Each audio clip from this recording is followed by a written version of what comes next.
All police officers will have to undergo mandatory lessons on black history and should be comfortable being labelled woke as part of a plan to tackle alleged racism within the ranks.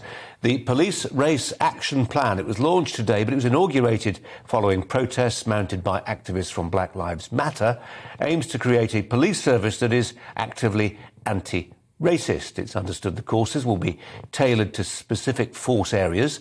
Critics say compulsory courses on race awareness represent skewed resources at a time when police stations are closing. Others say that bias courses insinuate that all white officers are racist.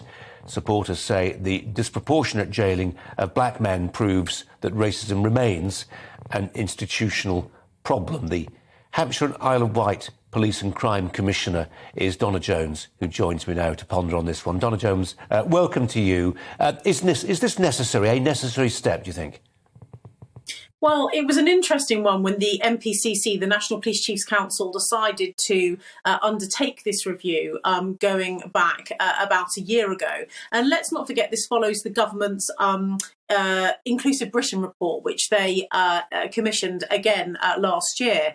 I think there's been a number of things that have happened in British policing, haven't there, over the last few years. The tragic death of George Floyd 2 years ago has triggered a huge reaction in Britain. We've seen the Black Lives Matter movement, as you've just mentioned, grow in popularity, grow in their power, and their voice has got so much stronger. There have been a number of things that have happened, particularly within the Metropolitan Police, which have damaged, I think, the reputation of police forces across the country. Sorry, Donna, forgive me, just on Black Lives Matter, are you comfortable that this process, which maybe, I'm sure many people will feel is worthy in itself, but does seem to have been inaugurated, the proximate cause of it was the Black Lives Matter movement, which I know has many supporters, including in television, but also is very controversial. There are people who in recent weeks have been looking about where their money comes from. But this is a process very much linked with BLM. Well, yes, it is. And that's why I think it's interesting that the National Police Chiefs Council went down that route particularly. Now, coming to BLM, to answer your question, I want to make it abundantly clear before I make the statement I'm about to make about Black Lives Matter that I am wholly supportive of making sure that every police officer, anyone in this country that is in a position of trust or authority on behalf of the government, including people like myself, elected individuals, are representing everybody, regardless of their colour, their religion, their sexuality, whatever protected characteristic they may have. That is absolutely sacrosanct. However, and I come back to Black Lives Matter, I do have an issue with an organisation who stands for defunding the police. I believe that we need a police force, strong police forces across the country to keep law and order and to policing by consent by most law-abiding members of the public. So there have been a number of things that Black Lives Matter have done, which I think are disappointing and I wish they hadn't have done them and into the criminality. But also they have raised some important issues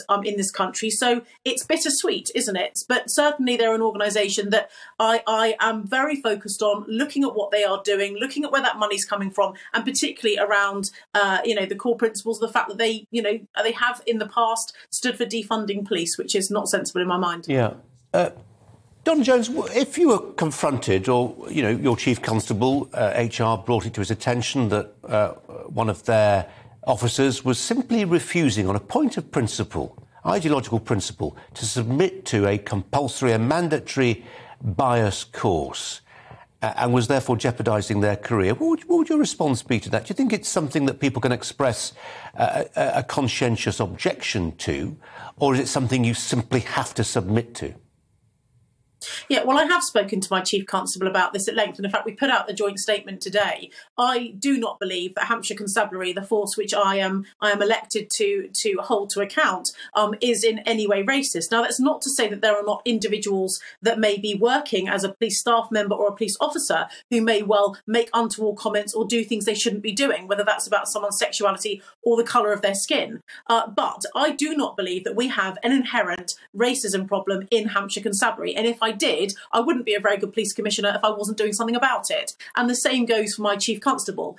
So I do think that in terms of mandatory courses, well, all new police officers now, when they are being trained up in their initial 2-year training period, they are, these kind of things about having unconscious bias and being aware of, the use of stop and search and how stop and search can be interpreted by certain ethnic groups, the number of black people in the country that are likely to be searched in certain police forces more than others.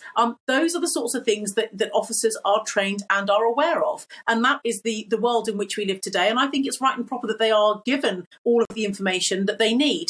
In terms of somebody objecting to a mandatory course, well, I think we'd have to ask why they were offended about learning more about unconscious bias. What does that reflect about, their own background? Is it because they're married to somebody who perhaps is from a different ethnicity and therefore they feel they don't need it for that reason? There could be a whole host of things. Donna Jones, always good to talk to you. Appreciate your time. Thanks very much indeed. Andrew Pearce is with us today. Thoughts on this one, Andrew? God. I can't bear all this compulsory, mandatory. We've all got to be woke. No, we don't have to be woke. And do all police officers really have to be told what it is to be racist? I just think it's a little out of proportion. There's the problem with arresting, stop and search and young black men in our inner cities is because they are predominantly caught up in the drugs trade, and so the police, perhaps they should do stop and search in a more intelligent, targeted way. But I don't think that's going to be anything to do with racism training. That's to do with operational matters, I'd have thought.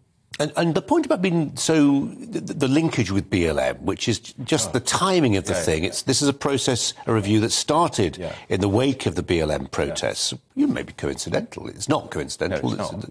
No, and Black Lives Matter, I have big issues with it because it's an organisation that ultimately wants to defund the police. Its organisation's got Marxism roots, and I certainly wouldn't take the knee. And I'm troubled when I see police officers doing so.